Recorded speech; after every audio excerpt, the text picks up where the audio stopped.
Hey guys, how you doing? This one right here is the Samsung Galaxy S24 Fan Edition. It is roughly 25 euros cheaper than the normal S24, and today we will check out all of the features this phone has to offer, including a camera and a performance test. We will check out the battery life, but first up, let's start with the unboxing. Alright, like with most Samsung smartphones, you won't get that much. You will get the Samsung Galaxy S24 FE. I have it in the mint color, but you can also grab it in the colors yellow, black and blue.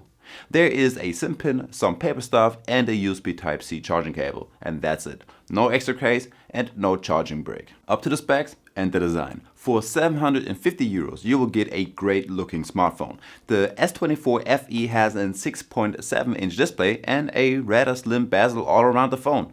Just the one on the bottom is a little bit bigger, but it's still okay. The phone weighs in at 213 grams and has a Gorilla Glass Victus Plus front, and on the back you got the same, and you will also get an aluminum frame. So everything I would expect to get at this price point, and the phone feels great in the hand too. You got two buttons on the side which are pretty much flush with the rest of the case, and on the back side you will find a triple cam setup. Now it's a 50 megapixel main camera with OIS, you get an 8 megapixel telephoto and a 12 megapixel ultra wide angle camera, but we will get to that later on in the video. Now the S24 FE is IP68 dust and water resistant, and I noticed that you see quite a lot of fingerprints on the glass backside. I mean, it's okay with the lighter colors like the yellow, mint and the blue, but if you get the black version, you will probably see some more fingerprints on this one. You also should know that the cameras stick out quite a bit and that without a case, this phone will wiggle around if you put it flat on its backside. Now, like I said, you will get a 6.7-inch dynamic AMOLED 2X display with a refresh rate of 120Hz, which you can also trim down to just 60Hz in the settings. You got HDR10 Plus, and this phone lights up with a peak brightness of 1900 nits, which is certainly good enough for all kinds of sunny conditions. You have 1080 by 2340 pixel resolution, and watching movies and YouTube videos on this phone feels great.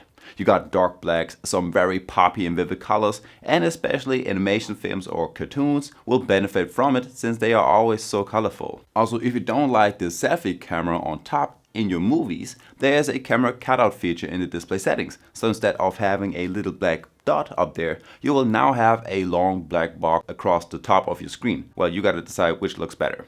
You can also change the screen color. By default it is set to vivid, but you can also set it on natural, and you can also adjust the temperature. As for last, you should know that there is an always on display mode on the S24 FE. Now as for the audio, you of course have a stereo speaker setup which has great sound. It does get loud and the quality is good too, even if you turn the volume all the way up. You got Dolby Atmos with a few presets and an equalizer, and there's even adaptive sound setting which will adjust the sound to your age. It boosts the high frequencies for anyone that is under 30 years old, or boosts mids to highs for 30 to 60 year olds. And there's even a setting for over 60-year-old people. But this feature only works if you wear headphones. Now the battery life on the S24 is also pretty good. First, the charging speed. In my test, the phone charges from 0 to 50% in just about 30 minutes, which is on par with what Samsung promises, and it will also charge from 0 to 80% in about 75 minutes. So it's getting a little bit slower towards the end. The FE has 25 watts wired charging, but also 15 watts wireless, and you got also reverse wireless charging. And overall, you can expect a 4700 mAh battery to last about 12 hours on continuous use. By the way, if you like my content, please leave a like and subscribe to my channel. You will also find the link to the smartphone down below in the description. Alright, next up, the features. And the FE24 will get 7 years of OS and security updates and comes with an under-display fingerprint sensor which works great. Also, the face detection was doing a very good job in my tests. You can decide to grab the S24 FE with either 128 or 256 gigs of internal storage, but about 15 gigs are already used up by the system. Like on the normal S24, you will get a few AI features like there is a real-time translator for your calls. There is also a chat assistant that will translate text for you, or it will compose a full text for you. And it can also change your writing style. Then you got the Interpreter app, which is a live translation feature. You also have a transcribe assistant that transforms your recordings into a text transcript. With the browsing assist, you can get simple summaries of a web page text along with a full translation. And you will also get some very cool photo AI features. For example, you can change one of your selfie pictures into a comic or a 3D cartoon style. Then you will also get your normal gesture controls, like you can take a screenshot with a palm swipe. You can double tap the screen to turn it off and on. Now there's also a one-handed mode and multi-windows with a split screen.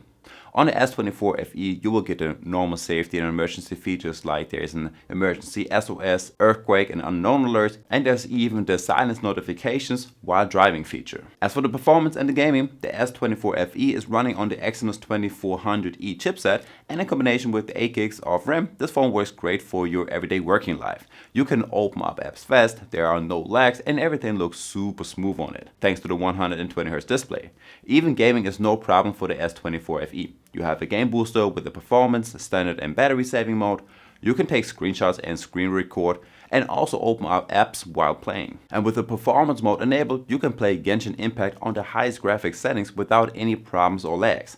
It runs very smooth, you can have big battles against multiple enemies, and it doesn't seem that it has any heating issues. So I would say you will get a great gaming smartphone with this one. Lastly, the camera. And as I mentioned in the beginning of the video, we will get a 50 megapixel main camera with optical image stabilization. There's an 8 megapixel telephoto with 3x optical zoom and a 12 megapixel ultra wide angle camera. Now on the front, you will get a 10 megapixel selfie cam, which can capture videos in 4K and 60 FPS. The main camera can even shoot videos in 8K, but only with 30 FPS. So I would rather stick to the 4K and 60 FPS as videos look so much better like this, and most devices won't even support 8K videos. This phone also has a whole lot of camera modes, like you get a portrait mode with a 2 and 3 times zoom option, and on the selfie camera you can also take group photos.